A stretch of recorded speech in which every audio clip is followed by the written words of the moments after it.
আমরা যারা বসছি জোড়াসন হয়ে জসিমের মতো, বিনা কারণে বিনা অজরে, অসুস্থতা নাই, তার জন্য এটা নিষেধ।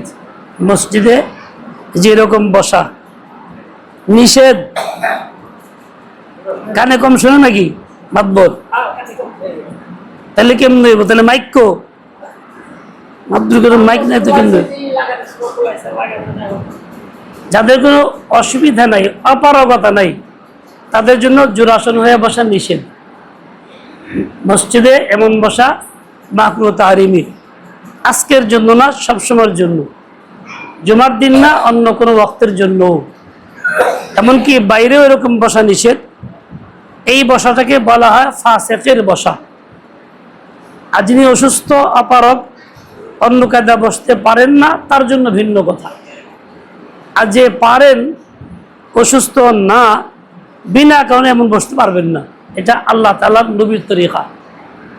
আল্লাহ আমাদের হেদায়েত দেন, সহি বুঝ দিয়ে দেন, আমলের তৌফিক দান করেন। অনেকেই মসজিদে এরকম বসি, আঙ্গুল দিয়ে আঙ্গুল ধরি, এরকম ধরাও নিষেধ।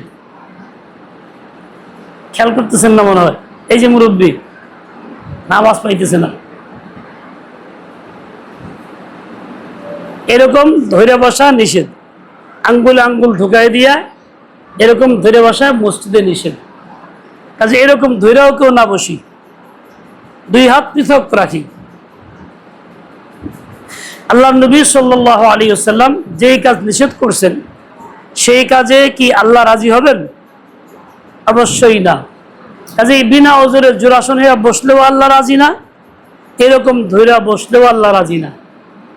এই দুই কাজ পরিহার করি, আল্লাহ পাক তৌফিক দেন। আমরা জুমার দিনে মসজিদে আসছি, হাদিসে পাকের মধ্যে আসছে, যে ব্যক্তি জুমার দিন না, শুধু অন্য যে কোনো দিন, খাস করে জুমার দিন মসজিদে আসলো, সে আল্লাহ পাকের মেহমান হইল। আল্লাহ তার মেজবান। মেজবানের কাজ হইল মেহমানের মেহমানদারি করা। দুনিয়াতে প্রত্যেক মেজবান চায় সে মেহমানের সম্মান করবে, সামর্থ্য অনুযায়ী একটু ভালো আয়োজন করবে, তারে খাওয়াবে, আদর আপ্যায়ন করবে। এটা তরিকা। এতে মেজবানের মনও খুশি হয়, মেহমানও খুশি হয়। আর যদি এরকম না করা হয়, মেহমান বিরক্ত হয়, তার বাড়িতে যাইতে চায় না, দুর্নাম বদনাম করে, গেছিলাম অমুকের এইখানে, সে আমাদের কিছুই করলো না। এরকম বান্দা যখন মসজিদে ঢুকে, তো আল্লাহ পাকের মেহমান হয়, আল্লাহ তার মেজবান হন। আল্লাহ পাক মেহমানদারি করবেন কি দিয়া? বলে কুরাহু আল মাগফিরাতু, আল্লাহ তাআলা বান্দাকে ক্ষমা করে দিবেন, ক্ষমা করার দ্বারা মেহমানদারি হবে। আর মেহমান যখন যায়, মেজবান কি করে? একটু হাদিয়া দেয়, উপঢৌকন দেয়, বলে আল্লাহ পাক দিবেন কি? ওয়াতুহফাতুহু আল কারামা। যখন মসজিদে আইসা নিয়মতান্ত্রিক ভাবে সব কাজ সম্পন্ন করে, মসজিদের খেলাফ কিছু না করে, শরীয়ত বিরোধী কিছু না করে, গুনাহ না করে, মনোযোগ দিয়ে আল্লাহমুখী থাকে, সুন্নত মোতাবেক আমল করে, যখন সে বের হয়ে যায়, আল্লাহ পাক তার সম্মান বৃদ্ধি করে দেন। ওয়াতুহফাতুহু আল কারামা, আল্লাহ তার সম্মান বাড়াইয়া দেন। এই জন্যই নামাজি ব্যক্তির প্রতি বান্দাদের দিলের ভিতরে শ্রদ্ধা থাকে, সম্মান থাকে। এটা কিন্তু এমনিতে না, আল্লাহ তাআলা করায় দেন। আল্লাহর ফয়সালা এরকম হয়, তাই আল্লাহ করায় দেন। এই জন্য সম্মান সে পায়, এমনিতেই হয় না। এরা নিয়মতান্ত্রিক ভাবে থাকি, সার অর্থ কি? যেমন আমি এখানে আইসা কোনো কথা বললাম না, কোনো গুনাহের কাজ করলাম না, মোবাইল চালাইলাম না, চেঁচামেচি করলাম না, ডাকডুক দিলাম না। অন্যদিন মসজিদে যে কাজ করার অনুমতি আছে, আজকে সেই কাজ করার নিষেধ। অন্যদিন মসজিদে গোলযোগ করলে এই মিয়া চুপ থাকো বলা যাবে, আর আজকের দিনে কেউ যদি বলে এই মিয়া চুপ থাকো, তাহলে সে গুনাহ করলো। ইদা কুলতা লি আখিকা আনসিত ফাকাদ লাগাউতা, হাদিসে পাকে আসছে, যখন তুমি তো ভাইকে বললা চুপ থাকো, তো তুমি এটা একটা অনর্থক কাজ করলা, অন্যায় করলা। তার মানে এতটা এতেমাম, গুরুত্ব আল্লাহমুখী হওয়ার, যে এরকম কোনো আওয়াজও করার সুযোগ নেই। এরকম জায়গা থেকে চিৎকার, এই মিয়া এদিকে আসো, ওই বাচ্চা চুপ থাকো, এটাও নিষেধ। এটা আল্লাহ পাকের দরবার, আল্লাহ তাআলার ঘর, এর একদম নীরবতা, চুপচাপ। কারো কোনো বিষয়ে প্রয়োজন থাকলে তাকে আস্তে কানে কানে বইলা বাইরে নিয়ে কথা বলা, এখানে না। আজকে জুমার দিনে এতটা গুরুত্ব, আল্লাহ চান বান্দা শুধু আল্লাহমুখী হোক, অন্য কিছুই না করুক, অন্য মনস্ক না হোক। এই জন্য তার মসজিদে আসা, সুন্নত পড়া, সুন্নতের পরে তিলাওয়াত করা, তিলাওয়াত না পারি দুরূদ শরীফ পড়ি, তাও না পারি সুবহানাল্লাহ আলহামদুলিল্লাহ ওয়ালা ইলাহা ইল্লাল্লাহ আল্লাহকে পড়ি, বা দোয়া করতে থাকি, মনে মনে কিছু একটা জিকির করতে থাকি, না হয় চুপই থাকলাম, তবু এইভাবেই থাকতে হবে। কোনো রকম সুরগোল, চিৎকার, আওয়াজ, ডাক, ধমক টমক কিছুই করা যাবে না। এতে আল্লাহ তাআলা খুব নারাজ হন এবং সেই ব্যক্তির মাগফিরাত নসিব হয় না যে এই সমস্ত কাজগুলি করে।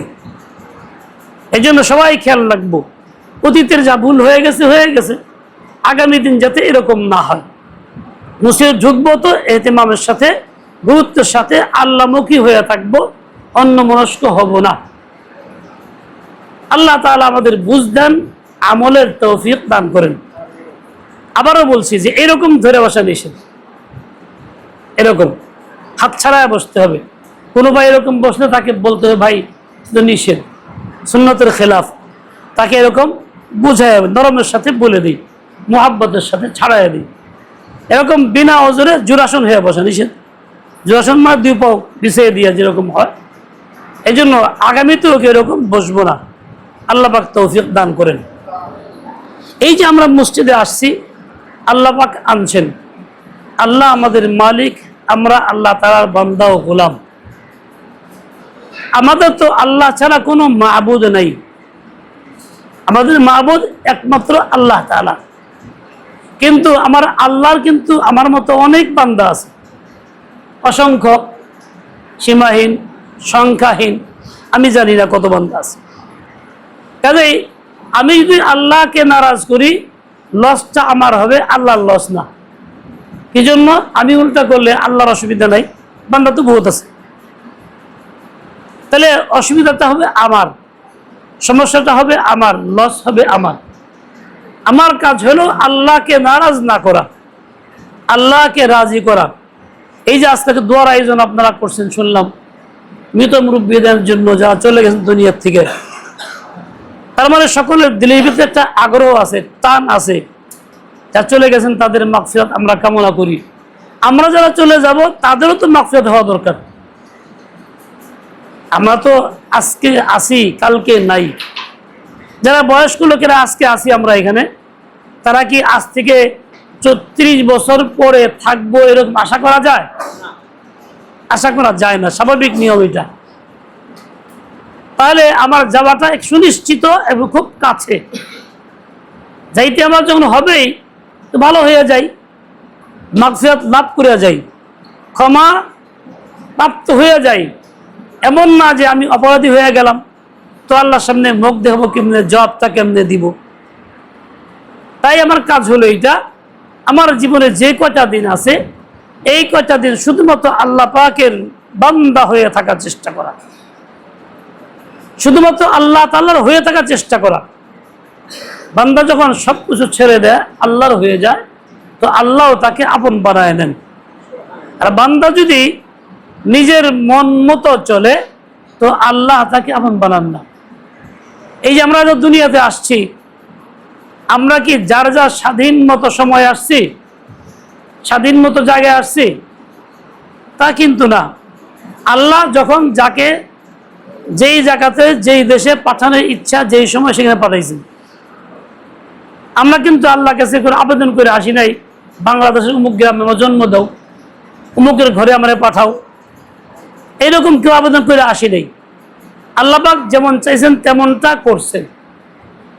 তার মানে এখানে আমার নিজস্ব চিন্তা চেতনা স্বাধীনতা কিছু নাই, আমার এখতিয়ার নাই।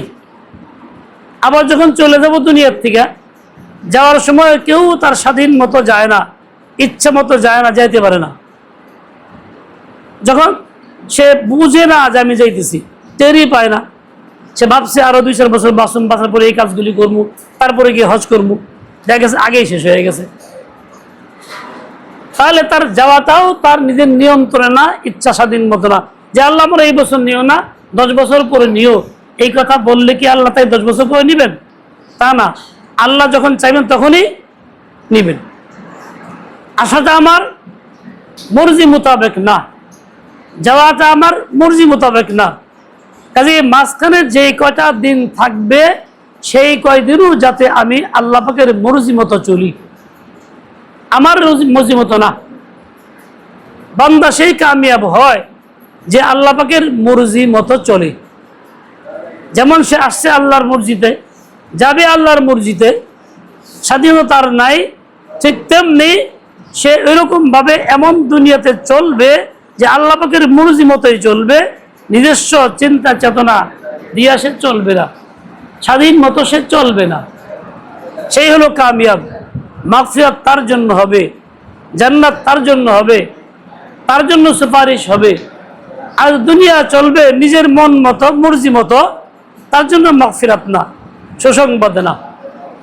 কাজে আমরা যারা চলতেছি, চিন্তা করে দেখি, হিসাব করে দেখি, আমি কেমন চলতেছি। আমি কি আমার নিজের মন স্বাধীন মতো চলতেছি, না আল্লাহ পাকের মর্জি মতো চলতেছি? যদি স্বাধীন মতো চলে থাকি, জিন্দেগি বদলায় ফেলি। এখন পাক্কা রাদা করি যে না, শুধু আল্লাহর মর্জি মতোই চলবো। আল্লাহর মর্জি মতো চলার অর্থ কি? বলে আল্লাহর নবী যে তরিকা দিয়েছেন সেই তরিকায় চলা, ওই তরিকার বাইরে না চলা। আল্লাহর নবী আমাকে যে হেদায়েত দিয়েছেন সেই হেদায়েতের উপর থাকা, হেদায়েতের বাইরে না যাওয়া। আমার কাজ হলো আল্লাহ পাকের মর্জি মোতাবেক চলা, সেটা রসুলের তরিকা দ্বারা প্রমাণিত হবে। দেখেন, সামান্য ছোট্ট একটা কাজ দেখেন, পিপাসা লাগছে, পানি পান করতেছি, আমি ডান হাতে গ্লাসে পান করলেও পেট ভরবে, তৃপ্তি আসবে, বাম হাতে গ্লাসে পান করলেও পেট ভরবে, তৃপ্তি আসবে। ডান হাতে পান করা নবীর তরিকা, বাম হাতে পান করা শয়তানের আমল। আমি যদি ডান হাতে না করে বাম হাতে করলাম, জীবন ঠিকই যাবে, পানি পান করাও হবে, পিপাসাও তো মিটবে, কিন্তু আমি চললাম আমি আল্লাহর মর্জি মতো না, রসুলের তরিকায় না, চললাম তো নফসের খায়েশ মতো, নিজের মন মতো। এরকম দেখেন, আমি মসজিদে আসি, নামাজ পড়ি জামাতে, আল্লাহ পাক তৌফিক দেন সবাইকে। আমি আসার সময় চিন্তা করে আসি যে মসজিদে যে নামাজ পড়ে আইসা আমি এই কাজটা করব। কোন কাজটা? যেই কাজটা কোনো গুনাহের কাজ, পরিক্রমা চলছে, কিংবা কোন গুনাহের দাওয়াত আছে, নামাজ পড়ে আমি অমুক দাওয়াতে অমুক অনুষ্ঠানে যাব। দাওয়াতটা গুনাহের দাওয়াত, অনুষ্ঠানটা গুনাহের অনুষ্ঠান। আমি যে আসলাম, আমি কিন্তু গুনাহ ছাড়ার নিয়ত করে আসি নাই, বরং গুনাহ করবো, শরীক থাকবো, মুখখানে যাব, এই নিয়তে আসছে। নামাজ মানুষ গুনাহ থেকে মুক্ত করে, কোরআনে পাকে আল্লাহর ঘোষণা। আচ্ছা, এই লোকটা কি মুক্ত হইতে পারবে? পারবে না। কেন পারবে না? তার তো ইচ্ছা নাই। একজন লোক মোবাইলে কথা বলতে বলতে আসতেছে, সে কোনো হারাম কথা একজনের সাথে বলতেছে, মুসলিমের কাছে এসে বলে কি, আচ্ছা পরে বাকি কথা পরে কমবি, কারণ আমি মুসলিমে ঢুকতেছি, নামাজটা পড়ে লই। এই লোকটার কি ওই হারাম কথা ছাড়ার ইচ্ছা না করার ইচ্ছা? করার ইচ্ছা, ছাড়ার ইচ্ছা, সে ঢুকে নেই। তার মানে নিয়ত আছে নামাজ পড়ে আবার সে কাজটা করবে। তাহলে এই লোকটা নিজের খেয়াল খুশি মতো চলতেছে এবং সে হারাম কাজটাই করবে। গতবার হজে মসজিদে হারামে, বাইতুল্লাহর চতুর্দিকে মসজিদে হারামের ছাদের উপরে এশার নামাজের সময়, এশার আগে দিয়ে বসছি, তো বাংলাদেশের এক লোক ফোনে কথা বলতেছে। ওর কথার ভাবে বোঝা গেল যে এই লোকটা কোনো বড় ব্যবসায়ী, বিভিন্ন ফাংশন তার আছে।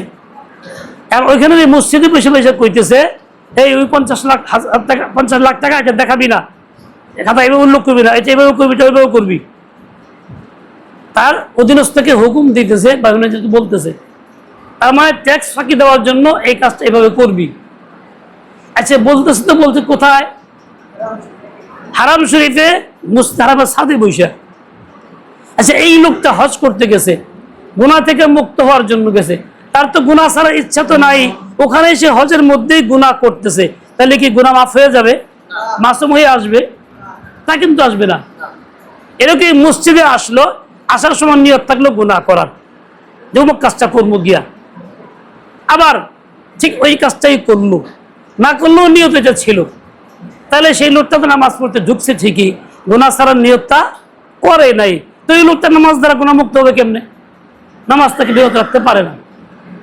ইন্নাস সালাতা তানহা আনিল ফাহশাই ওয়াল মুনকার, আয়াত তো ঠিক আছে, কিন্তু অযোগ্যতা আমার, আমি এই আয়াতকে নিজের জন্য গ্রহণ করতে পারলাম না। মেসে আগুন তো থাকে, বারোতে মেসের গায়ে ঘষা দিলে আগুন জ্বলে না? কিন্তু ঘষা না দেয়, এমনি থুয়ে দেয়, তাহলে কি আগুন পাওয়ার আশা করা যায়? ঘষা দিতে হবে। আগুন একটা আছে, আগুনের ফটো, ক্যালেন্ডারের মধ্যে দাও দাও আগুন জ্বলতেছে, সবাই কি আগুন জ্বলতে সাংঘাতিক। তো একটা বাস্তব চুলায় খিচুড়ি পাকে, সেখানে আগুন জ্বলে, দুইটাকে এক জিনিস? চুলার আগুনে হাত দিলে পুড়বো, এই ক্যালেন্ডারের আগুনে হাত দিলে পুড়বো কেন? আগুন তার জায়গা মতো নাই, সেজন্য পুড়বে না। আগুন তার জায়গা মতো নাই, সেজন্য পুড়বে না, কিন্তু চুলার আগুন জায়গায় আছে, ওর হাত দিলে পুড়বে। কোরআনে কারীম হেদায়েতের কিতাব, সমস্ত মুত্তাকিনদের যে হেদায়েত, কখন? যখন জায়গায় থাকবে। জায়গার বাইরে থাকলে তো হেদায়েত হবে না। জায়গা কোনটা? দিল। দিলে আমি কোরআন ঢুকাই দিলাম, এটাকে বিশ্বাস করলাম, কোরআন যা বলে তাই মানলাম, দিলটাকে এরকম ক্ষেত্র বানায় ফেললাম, তবে তো কোরআন জায়গা মতো কাজ করবে। আমি যদি ভুলে থাকি, না পড়ি, দিলে না ঢুকাই, শ্রদ্ধা না করি, আজমত না করি, তাহলে কোরআন কি কাজ করবে? হেদায়েত হবে? হবে না। এই জন্য কোরআন তো আমার কাছে আছে, বিশ্বাস করি, দাবি করি, কিন্তু হেদায়েত পাই না। কেন? কোরআন জায়গা মতো পৌঁছে নাই, কোরআনকে জায়গা মতো রাখি নাই। জায়গা মতো রাখলে তার থেকে আশা করতে পারে হেদায়েত। এভাবে জিন্দিগি চলছে বেতাওয়াজ্জুহের সাথে। যাই হোক, পিছনে যা ভুল হয়েছে হয়েছে, আগামীতে এরকম ভুল আমার দ্বারা আর না হয়, তাওয়াজ্জুহ করি, আল্লাহমুখী হই, গুনাহ ছাড়ার পাক্কা নিয়ত করে ফেলি এবং জিন্দিগি বদলানোর চেষ্টা করি। আল্লাহ তাআলা আমাদেরকে সহি বুঝ দিয়ে দেন, হেদায়েত নসিব করেন। সুবহানাকাল্লাহুম্মা বিহামদিক, আশহাদু আল্লা ইলাহা